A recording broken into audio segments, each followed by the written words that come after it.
Judge Sarah Montgomery sat at her elevated bench, the room almost silent except for the soft tapping of her gavel against the smooth wood. Every tap echoed in the courtroom like a ticking clock, marking time as the case moved along. The air was thick with an unspoken weariness, the weight of countless cases that had passed through these doors before, some heartbreaking, others frustrating, most simply tiring. But today, this case was supposed to be routine.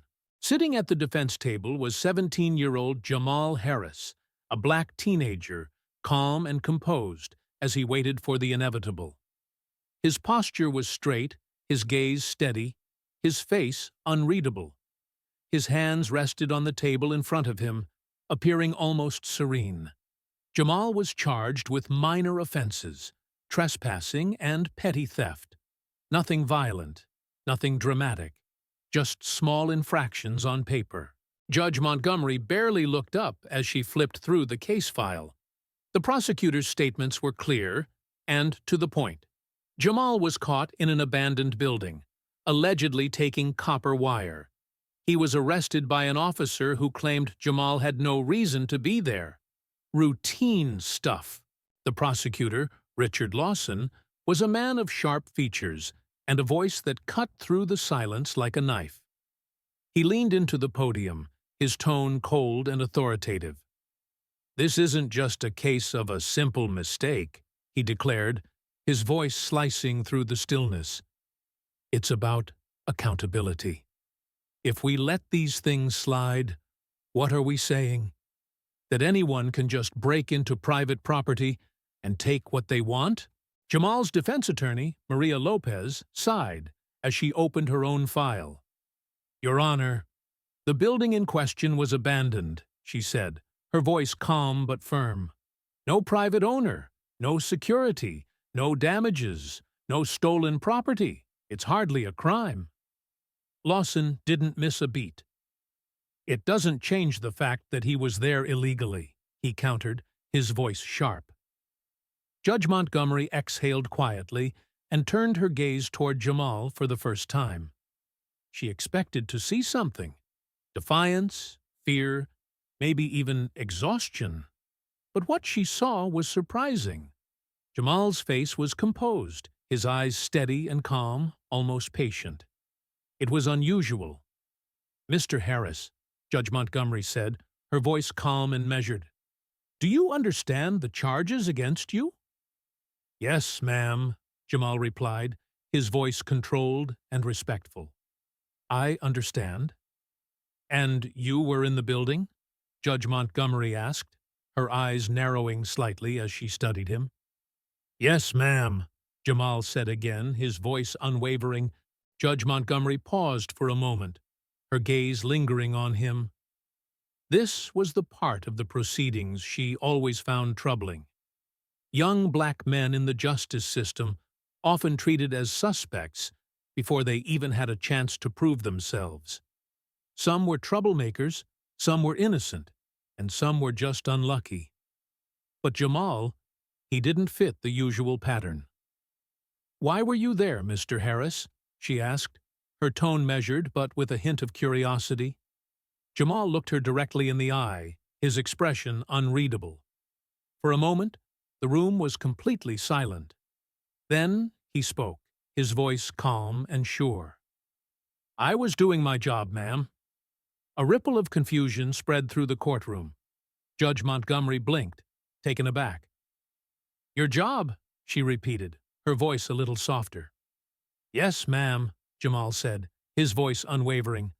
The prosecutor, Raymond Scott, let out a humorless chuckle, leaning forward. "You mean trespassing?" he sneered. "No," Jamal answered calmly. "I mean my real job. You should ask the officer who arrested me." The courtroom fell into a stunned silence. Judge Montgomery frowned, her curiosity growing.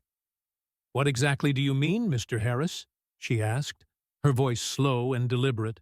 Before Jamal could answer, the door to the courtroom creaked open, and a figure stepped in.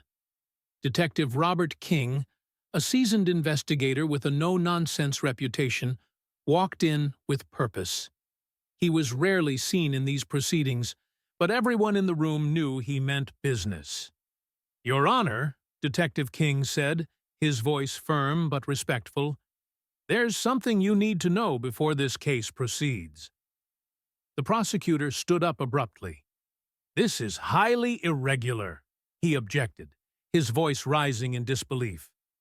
"We're in the middle of a trial." Detective King ignored him, his focus solely on Judge Montgomery.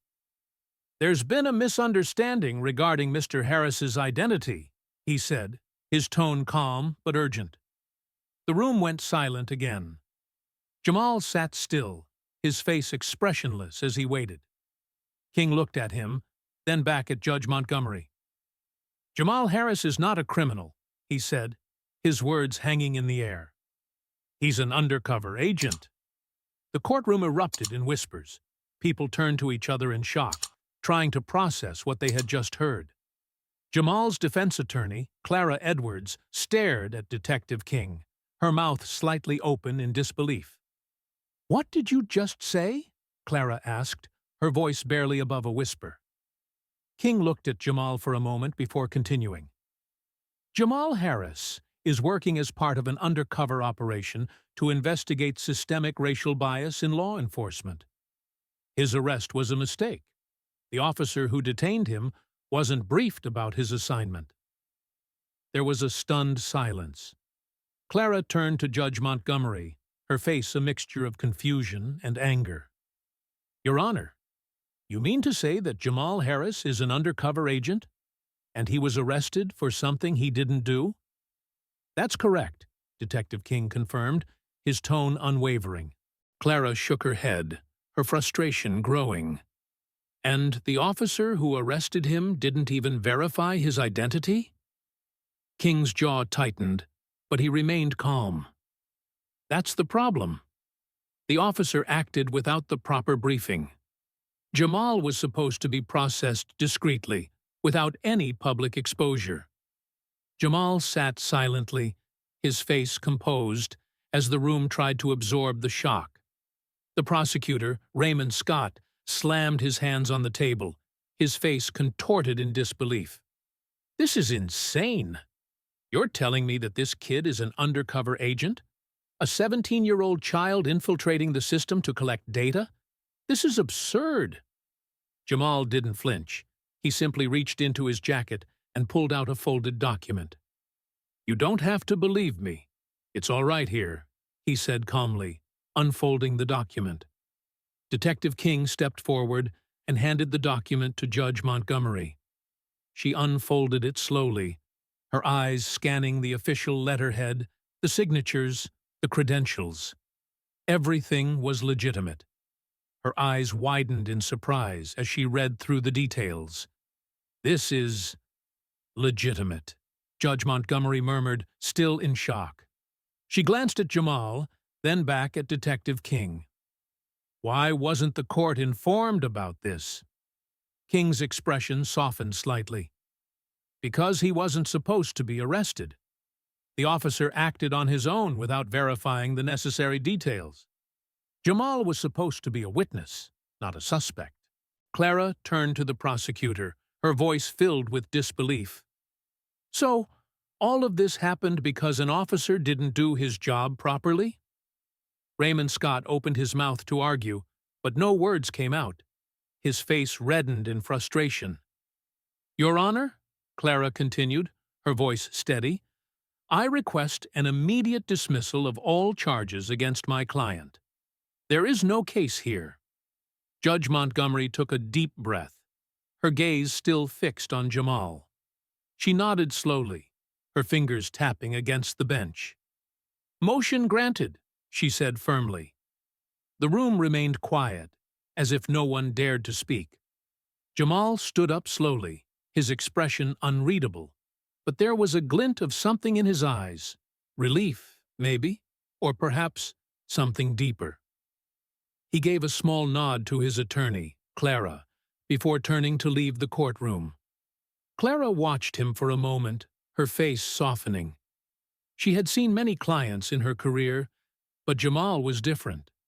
The weight of the moment had affected her too, For once, the system had failed him, not because he was guilty, but because it had been blind to the truth. Detective King, however, remained in the courtroom. He stood by the door, his arms crossed, deep in thought. He wasn't sure what would happen next, but he knew that this case, this young man, would have a lasting impact. As Jamal reached the door, he paused. He turned back to look at the judge. "Do you think things can ever change?" he asked, his voice steady but carrying the weight of a question that had lingered in his mind for years. Judge Montgomery stared at him for a long moment. The courtroom had gone silent again, waiting for her response. She didn't answer immediately. Instead, she took a deep breath. "I hope so," she said quietly, her voice tinged with uncertainty. "I want to believe that it can. But change takes time, and it takes people willing to make it happen." Jamal gave a small nod. "Maybe one day," he said, turning back to the door. "Maybe one day it'll change." As the doors of the courtroom swung open, Jamal stepped out, leaving behind a room filled with questions and unspoken truths.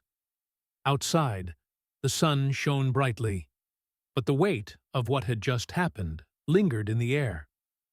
Detective King followed Jamal out, but before he could speak, Clara caught up to him.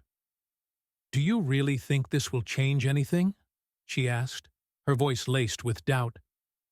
King hesitated for a moment, then answered quietly, "I don't know. But Jamal, he's different. If anyone can make a difference, it's him." Clara looked back at the courtroom, then to Jamal, now walking down the courthouse steps. "I hope you're right," she said softly. As Jamal walked away from the courthouse, the sounds of the city seemed distant. For a brief moment, the world around him faded, and all that remained was the knowledge that he had done his part. Maybe it wasn't much, but it was a start. And sometimes, that's all it takes.